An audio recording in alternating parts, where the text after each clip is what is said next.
Why does almost everyone lose money betting on sports? Is it because they don't know ball? Or is it because the sportsbook spreads are too wide? It could be those two, but I think the more likely answer is that they are betting on who they think is going to win. And I'm telling you that is the wrong way to do it. You should be betting when you think the price is wrong. And in this video, I will help you find those occasions when the price is wrong. I called it a price on purpose, not odds, because I look at gambling more like I look at investing. And it may sound weird, but you can think of a gambling contract the same as an options contract. Let's say the Phillies versus the Red Sox is trading at 55 cents. So if you buy the Phillies at 55 cents, you get a payoff at 45 cents, and you can buy as many shares as you would like. That is essentially the contract, right? If you win, you get your money back and that 45 cents. And if you lose everything, and the other side takes your money. That's the whole structure. There's a condition, Phillies win, there's an expiration, the game is over, and there's a payout. But the beautiful part about prediction markets is you can actually trade your position. So let's say you don't want to lose all your money. You can set stop orders, right? So let's say it's trading now at the Red Sox are now at 70 cents. You can sell your position and not lose everything. So that is nice guardrails that are built in. So you can actually trade these positions more like equities. Very interesting, because if we compare this to the stock market, right? You can build a model. You can build a beautiful model, right? Like let's make a DCF where you find that a stock is undervalued, right? And you are so confident. So you buy up that stock. But the issue is that the market can stay irrational longer than you can stay solvent. And that is the nice part with prediction markets, because there's an end date. So if you think the price is wrong, you can trade on it, and you either know at the end of the game. You don't have to wait years, if not decades, for your bet to pay off. The difficult part, and I think this is the fun part, is how do you know what the correct price is to compare it to the market price, right? And the market price on these prediction markets and different odds, it's a pretty good one, right? Because it's always cited as the wisdom of the crowds. But I don't think that really holds with sports betting, right?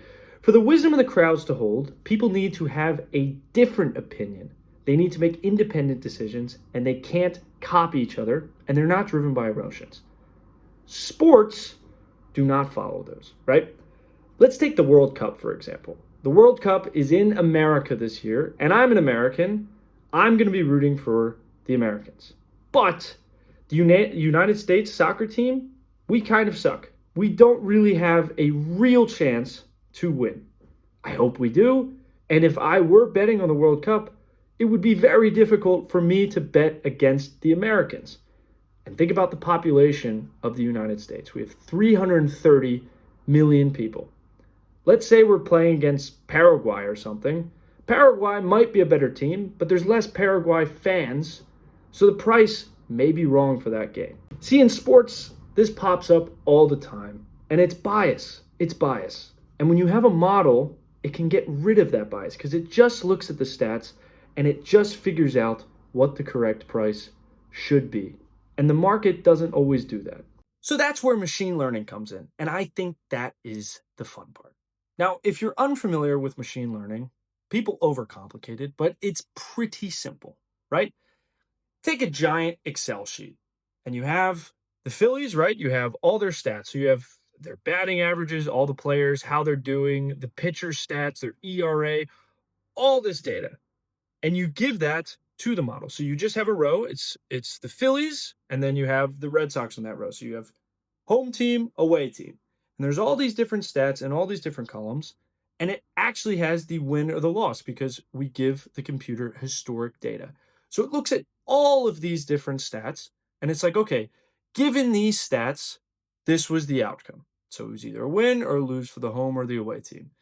And over tens of thousands of games, the computer learns to associate certain stats with a win or a loss percentage.